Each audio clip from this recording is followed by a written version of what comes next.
is Radio Hallam. Pennine Radio broadcast to Bradford, Calderdale and Kirklees in West Yorkshire.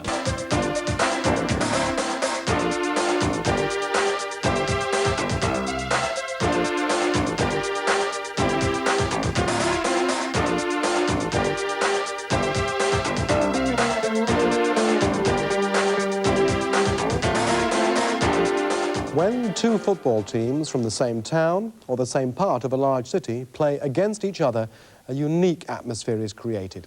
These derby matches, as they're called, arouse great passions in the dressing rooms and in the stands.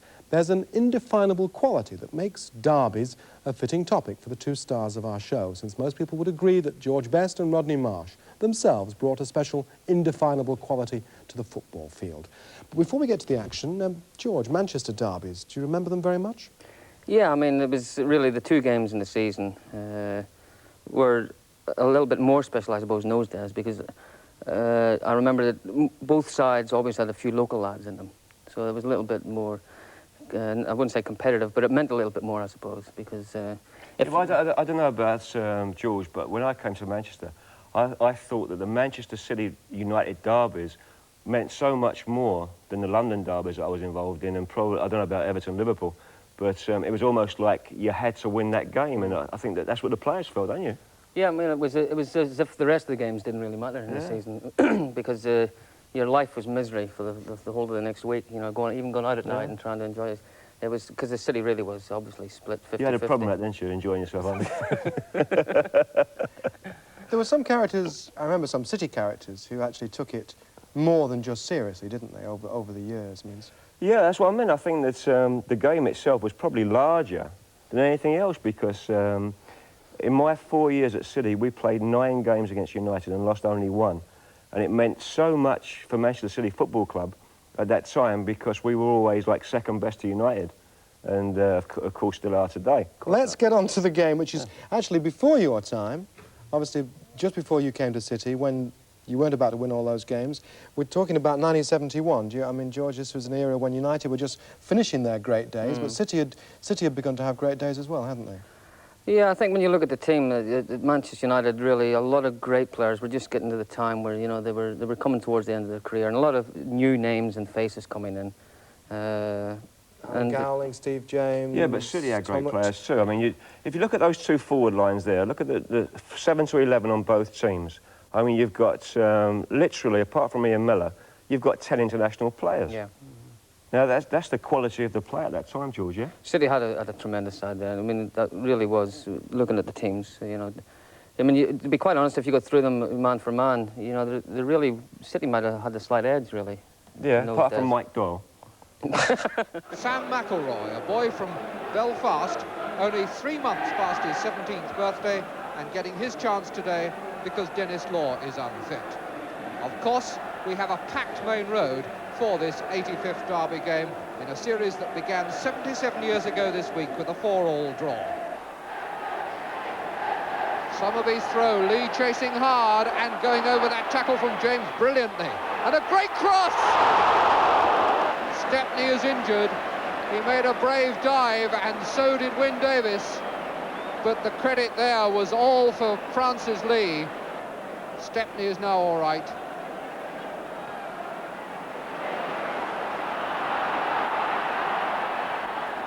McElroy to Best. The crowd not liking it because they think that he got Lee booked. Kids cross, O'Neill, Best, and McElroy!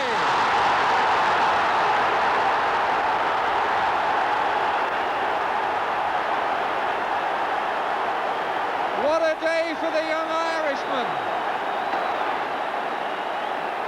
Francis Lee. Chip forward for Bell. That could have been it. Stepney got out well to smother. City have been looking for that move all through this half. Stepney, a good save then, when it really mattered. Somerby. Davis. Headed away by James. McElroy. Kidd.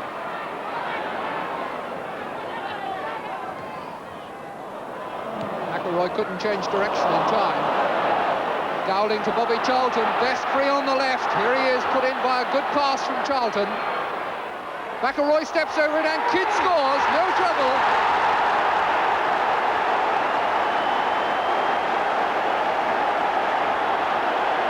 Manchester City in absolute disarray. Lee, the flick on for Donachie. O'Neill waiting to challenge. Donachie so cool. Headed in by Bell, but not given because he was offside.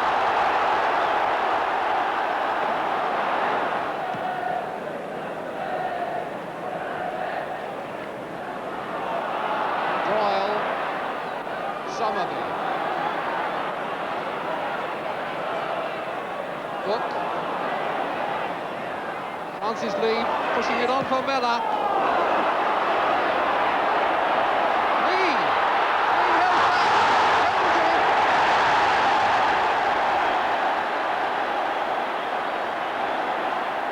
Francis Lee would have been a mite offended if he hadn't got that one.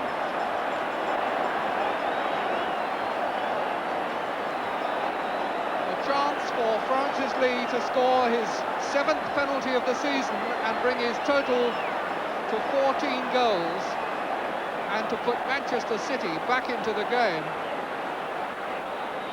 That's the weight on Lee's shoulders, and it doesn't worry him in the least.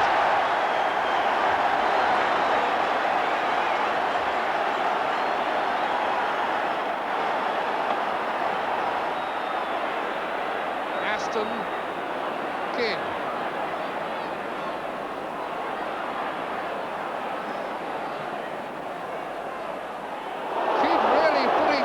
In real trouble there.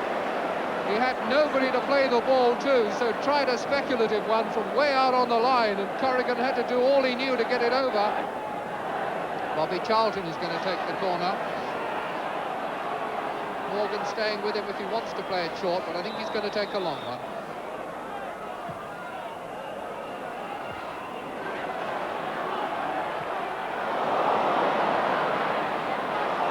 Out for Charlton by McElroy.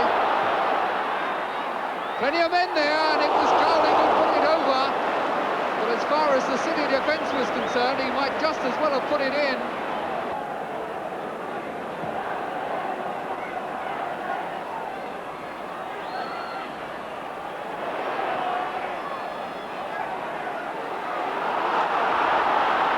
Lee. Beautiful ball for Bell. Here it is.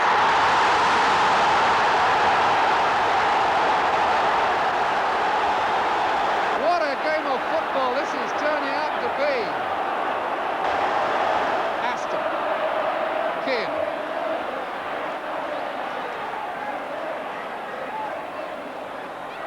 Best is away. Morgan out here, absolutely unmarked. Corrigan's come off his line and got a foot to it for Dowling. And off the line by Oakes.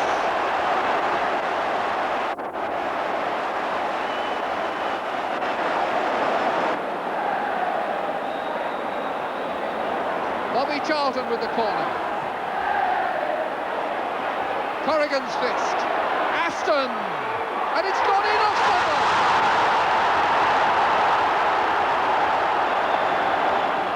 Book. Everybody wanting it for City. Booth is still up there. He's under that now. Lee and Sadler only just got it away for a corner in time.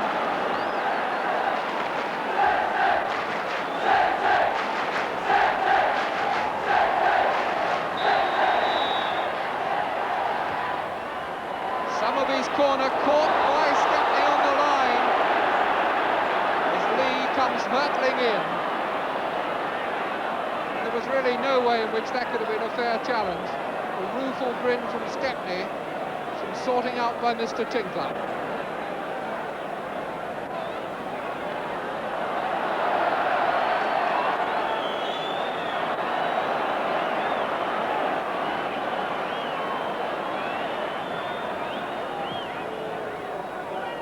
Just under 5 minutes to go.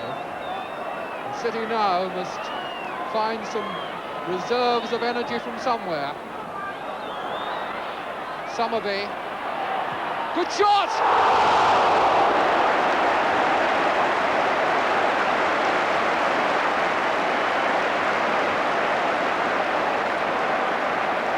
Summerby, a magnificent shot, but you will go a long, long way before you'll see a better save than that from Stepney.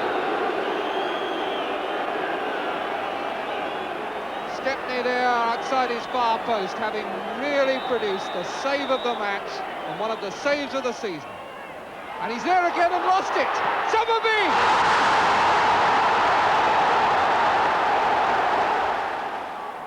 Bobby Charlton with the free kick.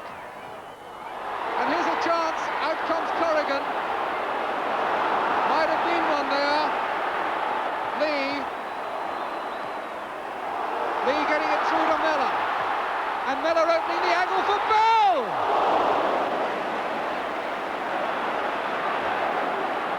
And now we're in injury time. McElroy for Manchester United. An afternoon he'll never forget.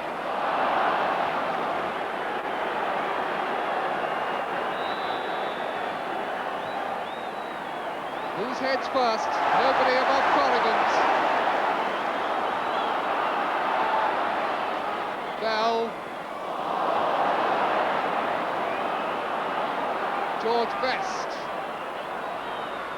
Put into touch by Tony Book.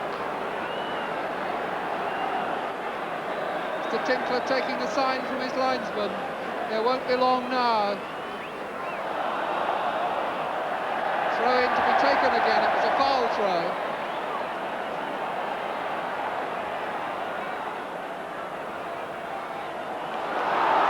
Wyn Davis.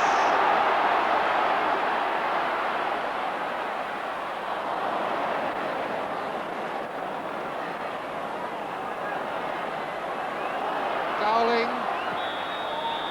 And that brings to an end a magnificent game of football, with a scoreline that reads Manchester City 3, Manchester United 3, and just listen to this crowd. 63,000 people, I think you can hear most of them there. Yeah, that's magnificent, wasn't it? That's tremendous stuff. You know, when you look at the City side, well, both teams, when you look at the City side, I was only kidding about Mike Doyle just by the way, just now.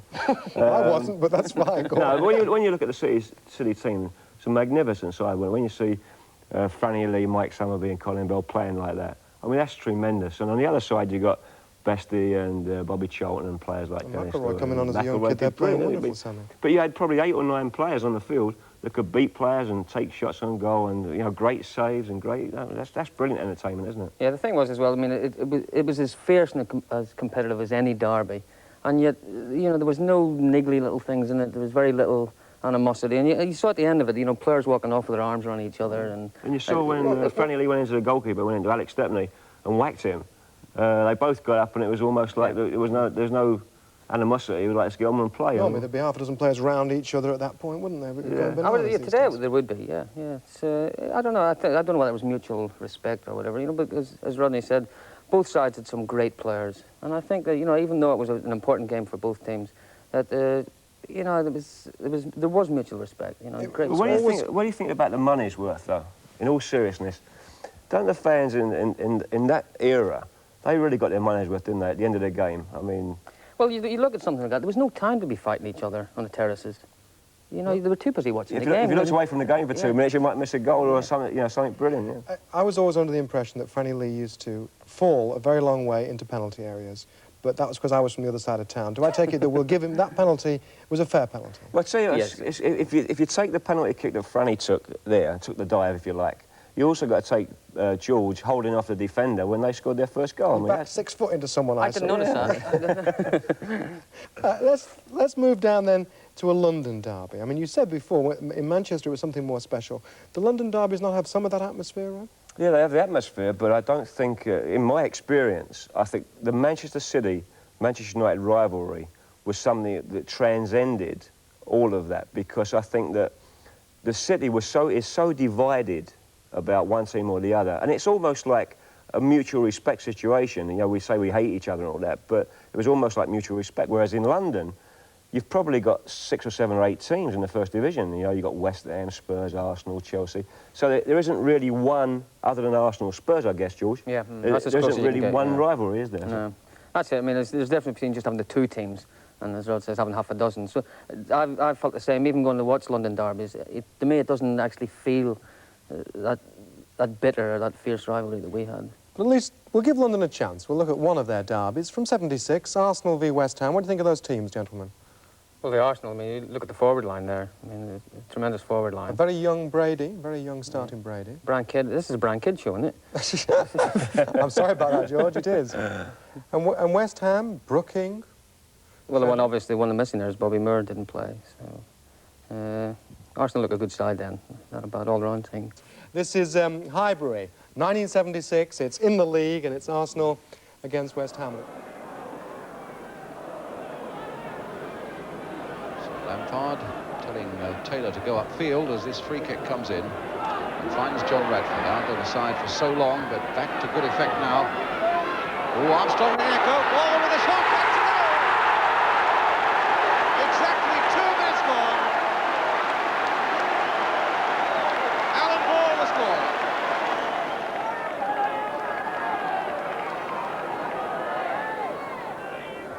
Kidd. Ball. Not a bad cross either.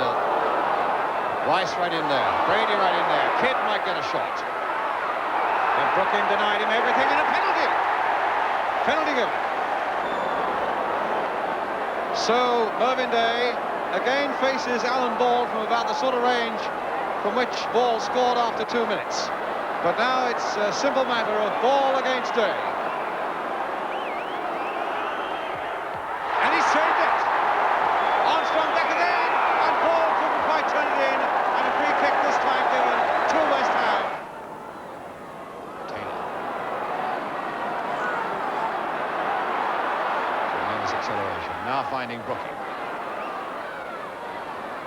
Tried a little curler there to Billy Jennings, and it's there, now Jennings,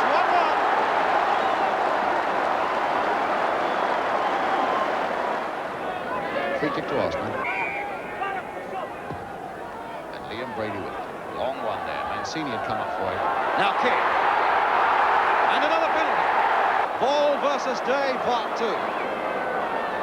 Now the question going through Alan Ball's mind at the moment must be, shall I put it the same way again?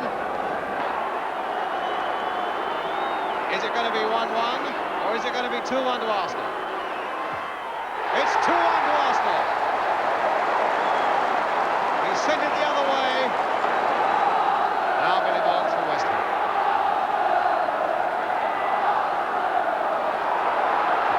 Oh, and he hit that straight at George Armstrong. Now here's a chance for Armstrong. And that's match 3. 2 goals in a minute. Brady's going to take this one. Mancini's right in there, jockeying for position.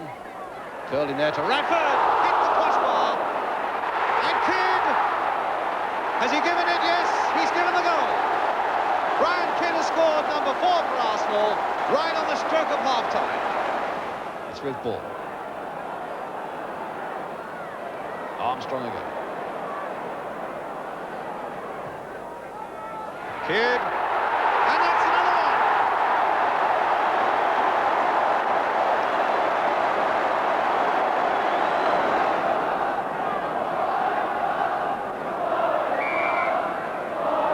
Brooking with it. Chipped in very delicately, but Pat Rice got that away. Oh, what a come on again by Lampard. Turned away superbly by Jimmy Ryan. Bonds. Bonds going in. Robson going in. And a foul by Mancini on Keith Robson, and Mancini being called across to referee Kevin McNally. It's quite a happy chat. Both putting their own points of view. Shouldn't really do that. That's what he's saying. Free kick, quickly taken. It's come to Brooking. It's straight at Armstrong.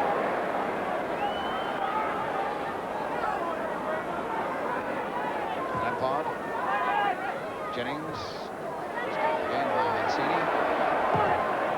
Well, that might ricochet nicely now for Keith Robson. This could be it for Robson. Oh!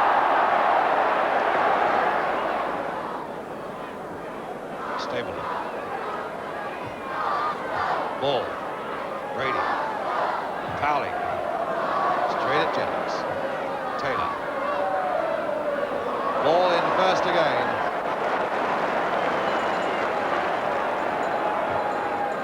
Mancini.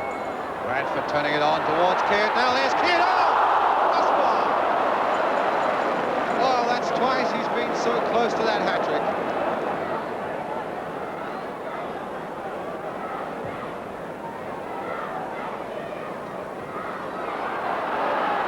Ball played through to Kidd again.